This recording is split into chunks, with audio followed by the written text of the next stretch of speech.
ABC flashes back with Richard Dreyfuss. I will use anything to teach a student to love music.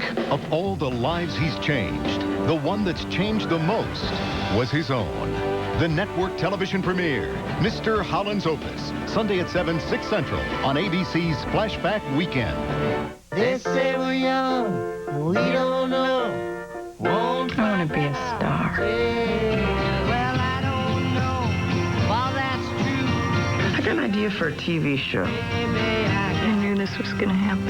I didn't. An ABC original, and the beat goes on. Monday, 9, 8 Central. Well, we finally have the storm system that affected us earlier today out into the Atlantic, but believe it or not, another one hot on its heels, an even stronger area of low pressure developing nor'easter. What it means for the forecast coming up. You're watching WVEC-TV, Channel 13. This is 13 News at 11. One of the nation's leading defense contractors makes a $1 billion bid to take over Newport News Shipbuilding. Good evening, everyone, and thank you for joining us tonight. We'll have more on the cash offer to buy out Newport News Shipbuilding in just a moment. But first, strong winds and minor flooding is the makings of a nor'easter. Or is it? For the answer, we go to 13's Chief Meteorologist Jeff Lawson, who's been monitoring the storm from the SkyMax Weather Center. Is this a major weather maker? And if so, where and when, Jeff? Well, it is definitely not the makings of the twin nor'easters or a storm anything like what we had late last January and early February. Remember how high the water got? Will not get nearly that bad. It will be a sort of typical, if there is such a thing, or average nor'easter. At the height of the storm in areas near the water, not inland, any sort of sheltered areas, but in open water areas along the beaches, the winds will build to 25 to maybe as much as 35 briefly, with gusts even as high as 40 miles per hour. Now that will cause some tidal flooding, some beach erosion, tides about 2 to 2.5 feet above normal. Quick look at some video from earlier tonight will show you the kind of things we're talking about and how right now not a lot going on, but as we go through the next couple of days, the waves will gradually build, the water levels will build, and again, that's in terms of the nor'easter. Now we're also talking about a possible changeover. If we can go quickly back to the maps, you'll see a changeover from rain to snow is likely, with maybe even some accumulation. I'll show you where and when coming up in a second. Barbara and Terry? Okay, thanks for the warning. We'll see you later. Okay.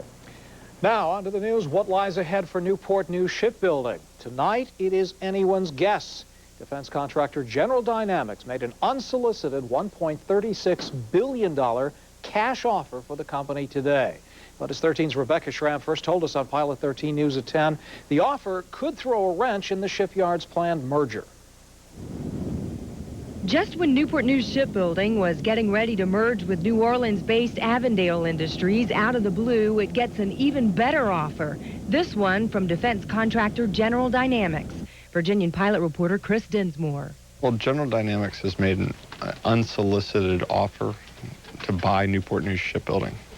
They've offered $38.50 a share cash, which amounts to about $1.35 billion.